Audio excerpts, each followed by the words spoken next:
Perkenalkan, saya Septi Anggi Aviunita Setio Putri, NIM 20 F10001, Angkatan 20. Saya akan mempresentasikan ujian tengah semester saya. Pada poin pertama, gambarkan VT dan WT pada kawasan waktu dan frekuensi. Nah, di sini saya menggunakan Skylab untuk mempermudah pengerjaan saya.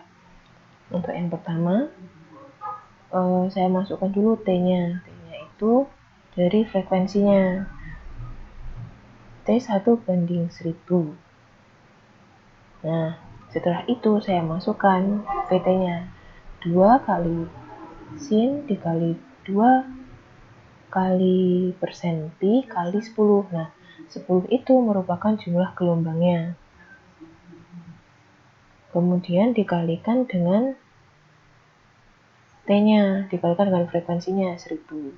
Kemudian plot VT. Nah, untuk kawasan waktu, plot VT-nya itu akan menghasilkan grafik sinus yang menunjukkan amplitudenya di positif 2 dan batas bawahnya negatif 2 dengan frekuensi 1000. Nah, untuk frekuensinya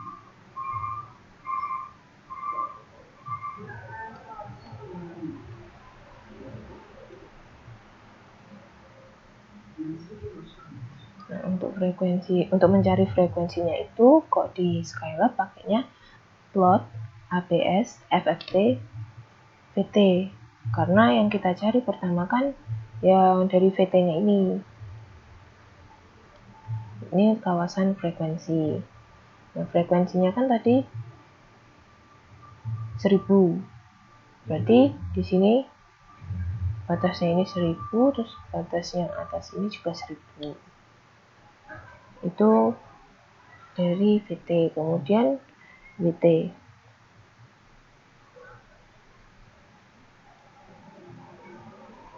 Nah, kalau ada dari WT, yang pertama kita mau cari kawasan waktu, 2 dikali cos dikali 2 dikali persen pi dikali 10 dikali T-nya 800, karena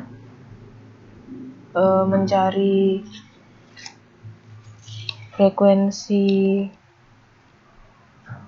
dari mencari frekuensi dari 2 cos 1600 pt itu 1600 pi dibagi 2 pi, jadinya kan 800 Hz.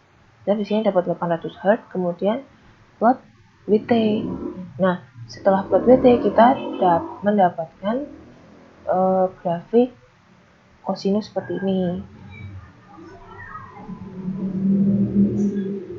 Amplitudenya 2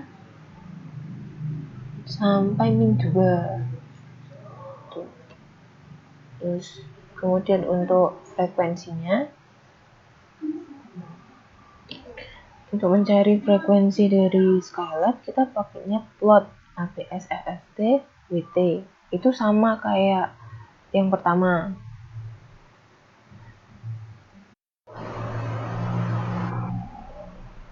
Kemudian poin B, gambarkan sinyal XT di kawasan waktu dan frekuensi. Nah, saya mencari XT di kawasan waktu dengan menambahkan VT dan VT, kemudian plot XT yang menghasilkan sinyal XT di kawasan waktu seperti ini. Kemudian untuk kawasan frekuensinya, saya menggunakan cara seperti yang sebelumnya, dengan cara plot APS FFT XT. Kemudian enter sehingga menghasilkan kawasan frekuensi XT seperti ini. Yang selanjutnya adalah jenis filter apa saja yang digunakan untuk masing-masing speaker dan berapa batas frekuensinya. Yang pertama ada LPF, low pass filter meloloskan sinyal yang frekuensinya lebih rendah dari FC, rentang frekuensi 0 sampai kurang dari 1000 Hz. Frekuensi speaker woofer termasuk dalam LPF, karena frekuensinya kurang dari 1000 Hz. HPF atau high pass filter meloloskan sinyal yang frekuensinya lebih tinggi dari FC. Aplikasi pada filter ini adalah pada speaker yang digunakan untuk sebagai output dari frekuensi tinggi. Frekuensi speaker tweeter termasuk dalam HPF karena hanya meloloskan frekuensi tinggi saja, frekuensinya kurang dari 6000. Kemudian BPF, bandpass filter, meloloskan sinyal yang berada di rentang frekuensi tertentu. Frekuensi cut-off atas dan frekuensi cut-off bawah. Berarti frekuensi woofer dan speaker tweeter saja yang dapat lolos karena woofer kurang dari 1000 Hz dan tweeter yang dapat lolos karena frekuensinya yang tinggi saja yang dapat lolos.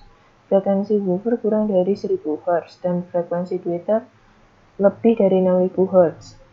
Kemudian ada BSF atau band stop filter, meredam sinyal yang berada di rentang frekuensi tertentu. Frekuensi ini tidak meloloskan jangkauan frekuensi tertentu, yaitu frekuensi cut-off bawah dan frekuensi cut-off atas. Pada BSF hanya middle range saja yang dapat lolos karena bekerja pada frekuensi menengah. Frekuensinya berkisar 6000 sampai 8000 Hz.